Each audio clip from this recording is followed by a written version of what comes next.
I'm Amber Thomas. I'm the Director of Public Works and Village Engineer here in the Village of Grafton, Wisconsin. We are along the shores of Lake Michigan and adjacent to the Milwaukee River, just a few miles north of Milwaukee.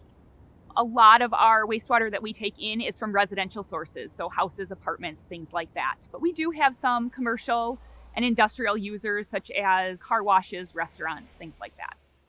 So recent regulations over the last few years in Wisconsin have set phosphorus compliance regulations on our plant, which is something that we didn't have in the past. Looking at treatment at our facility and the infrastructure it would take to expand our facility and treat out that phosphorus was going to be in the tens of millions of dollars. And of course, that would be extremely expensive to our ratepayers and something that we didn't want to have to take on.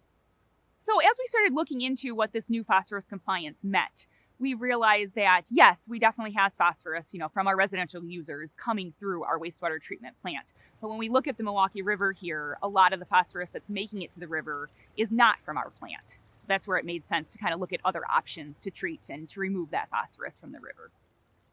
We started with about a handful of options and we narrowed it down to two.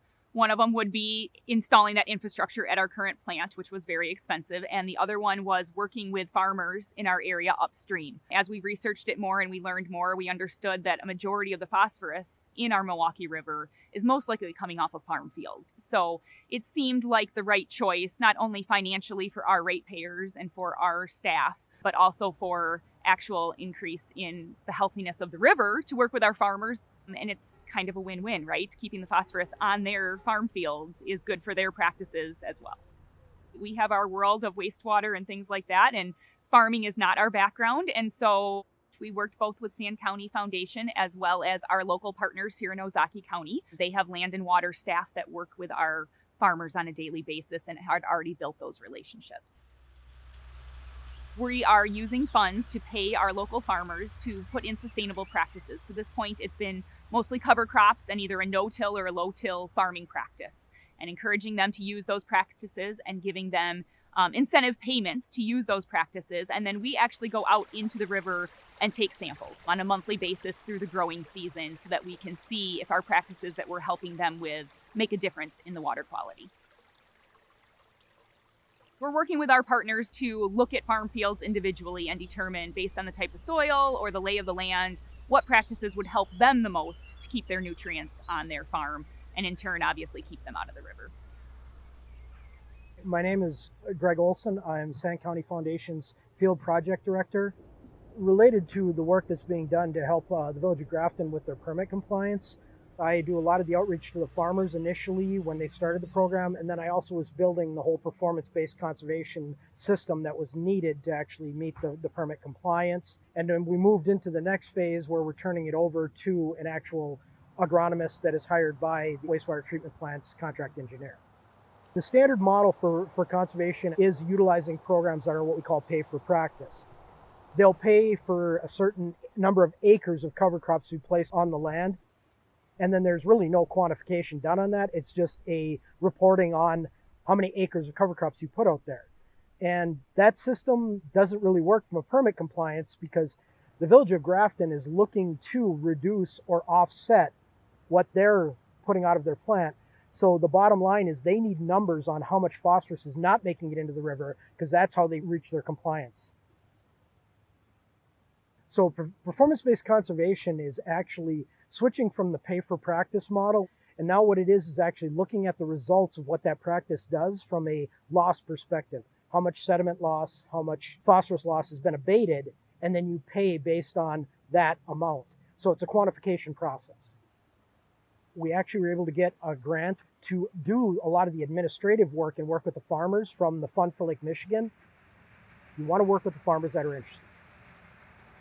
After that, what you're going to do is you're going to start assessing those farms. You're going to start looking at the things they're doing. What is their baseline condition? Because that's what everything has to be predicated on. A baseline condition and then a change, and what is that difference made by that change? So you're going to actually keep working with that group of farmers and hopefully keep them all on board, because year to year things can change on what loss is going to happen from a single farm and how much reduction you can get from each farm. In the Village of Grafton work, we had the advantage of there was a farmer group here called the Clean Farm Families of the Milwaukee River. I had worked with this group before, so I met with them to actually talk with them about it. They showed interest in wanting to work with the village. We had some discussions with the Village of Grafton, and then Amber from the village came out and actually talked to the farmer group as well, so we could start building that relationship. And then Ozaukee County Land and Water was also a critical part of this. They came in and actually started working with the farmers in the first year on what practices should be done.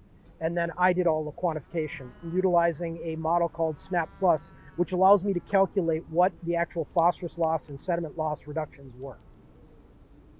I think we're lucky here in Ozaukee County that we have a number of farmers that are really forward thinking and have been using these practices for even close to maybe 10 years already. So they've been well ahead and their neighbors are learning from them.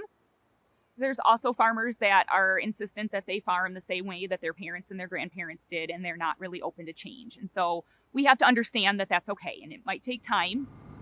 When you do something your whole life to change, it's hard to do. And I guess I was a little more open-minded towards it. And it is working for us.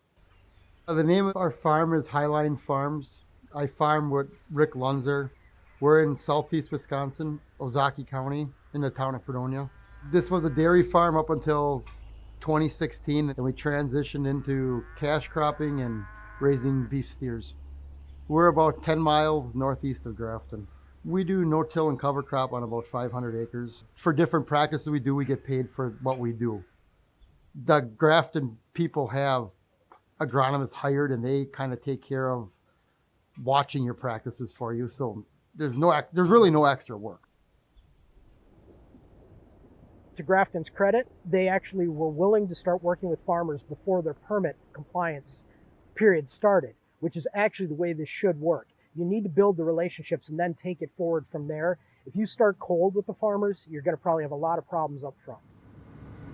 Building the relationships was huge, right? I think understanding that and having guidance from the beginning to understand that was huge, because I think if you just take off and go meet farmers and try and sell, what you need to do for your wastewater compliance, it's not going to resonate with them. So taking a step back, figuring out how to build those relationships and how to take it slowly and being patient is my best advice.